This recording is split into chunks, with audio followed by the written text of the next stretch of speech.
மணமகனும் மணமகளும் மூடிய அறைக்குள் செய்ய வேண்டியவற்றை எல்லாம், வெக்கப்பட்டு கூச்சப்பட்டு நடக்க வேண்டிய காரியங்களை எல்லாம் ஒரு போட்டோகிராஃபருக்கு முன்னால் இருந்து 2 பேர் கட்டிப்பிடித்து கொண்டு முத்தமிட்டு கொண்டு தூக்கி வைத்து கொண்டு அது இன்னும் ஒரு படி மேலே வந்து ஒரு பொது இடத்திலே, ஒரு பூங்காவிலே, ஒரு இயற்கையான சூழலில் வெளியிலே வைத்து 4 சுவர்களுக்கு மத்தியில் செய்ய வேண்டிய காரியத்தை ஒரு மணமகனும் மணமகளும் செய்து அதை போட்டோவாக நினைவாக எடுத்து சமூக வலைத்தளங்களிலே பதிவு செய்து அதை பார்த்து சந்தோஷப்படுகிற ஒரு வகையான இறந்து போன உள்ளமற்ற ரோஷமில்லாத ஒரு கலாச்சார சூழலை இந்த சமுதாயம் அனுபவித்துக் கொண்டிருக்கிறது.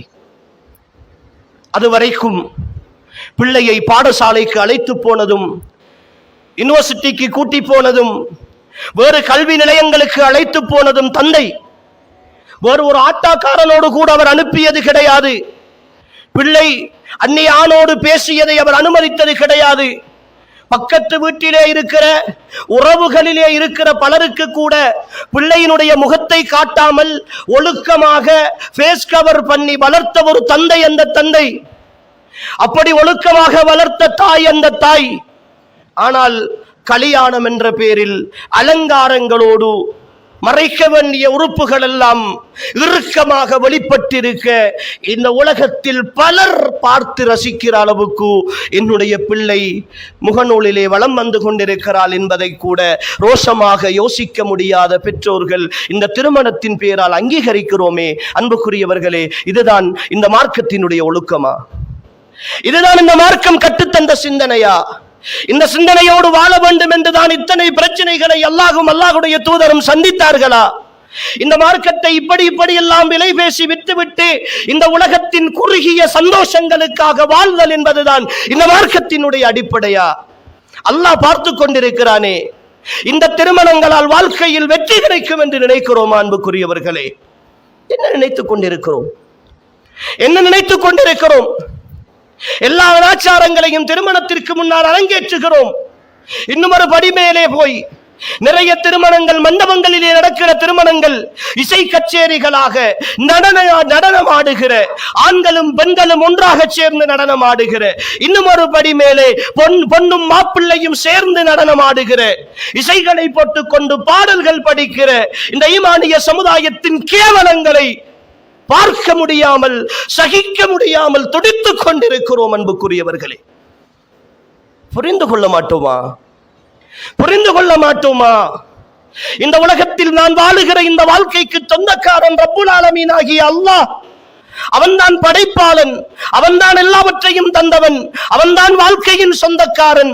அவனுடைய சொந்தங்களை அனுபவித்துக் கொண்டு, அவனுடைய உடைமைகளில் வாழ்ந்து கொண்டு, அவன் தந்த அத்தனை விஷயங்களையும் அனுபவித்துக் கொண்டு, அவனுடைய சுகத்தையும் அனுபவித்துக் கொண்டு இந்த உலகத்தில் அவனுக்கு மாறு செய்கிறோமே, பகிரங்கமாக செய்கிறோமே, தெரிந்து கொண்டு செய்கிறோமே. அல்லாஹ்வை எப்படி நினைத்துக் கொண்டிருக்கிறோம்? அல்லாஹ்வை பற்றிய எண்ணம் தான் என்ன? கையாலாகாதவனா? எதுவும் செய்ய முடியாதவனா? ஒரு ஏமாளியாக நினைத்துக் கொண்டிருக்கிறோமா? நான் எதை சொன்னாலும் அவன் எனக்கு தர வேண்டும் என்ற என்னுடைய அடிமையாக அல்லாஹ்வை நினைத்துக் கொண்டிருக்கிறோமா? அவன் எஜமானன் அல்லவா? அவன் எதுவரைக்கும் பார்ப்பான்? வலகத் தரஅனா லிஜஹன்னம கஸீரன் மினல் ஜின்னி வல் இன்ஸ். மனிதர்களிலும் ஜின்களிலும் அதிகமானவர்களை நாங்கள் நரகத்திற்காக படைத்திருக்கிறோம். லஹும் குலூபுன் லா யஃகஹூன பிஹா. அவர்களுக்கு உள்ளங்கள் இருக்கும், நல்லவற்றை சிந்திக்க மாட்டார்கள். வலஹும் அய்யுனுன் லா யுப்சிரூன பிஹா. அவர்களுக்கு பார்வைகள் இருக்கும், நல்லவற்றை பார்க்க மாட்டார்கள்.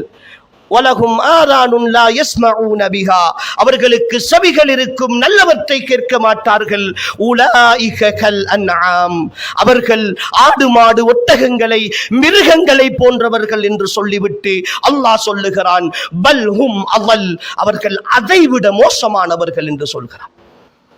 இப்பொழுது சொல்லுங்கள் சகோதர சகோதரிகளே, அல்லாஹ் பாதுகாக்க வேண்டும். எத்தனையோ நல்ல விஷயங்கள் இது பிழை என்று தெரிந்து கொண்டே பகிரங்கமாக செய்கிற. என்ன செய்வது? என்ன செய்வது? மனைவி விரும்புகிறாள், பிள்ளைகள் அப்படி ஆசைப்படுகிறார்கள். உறவுகள் விடுகிறார்கள் இல்லை. மாமா அப்படி ஆசைப்படுகிறார், மாமியினுடைய குடும்பத்தில் அப்படி செய்தார்கள், அந்த குடும்பத்தில் இப்படி செய்தார்கள், என்னுடைய பார்ட்னர் இப்படி எல்லாம் செய்வதற்கு விரும்புகிறார் என்று சொல்லி இந்த உலகத்தில் உள்ள அத்தனை பேரையும் திருப்திப்படுத்துகிறோமே, அல்லாஹ்வுடைய திருப்தியை என்றாவது யோசித்திருக்கிறோமா?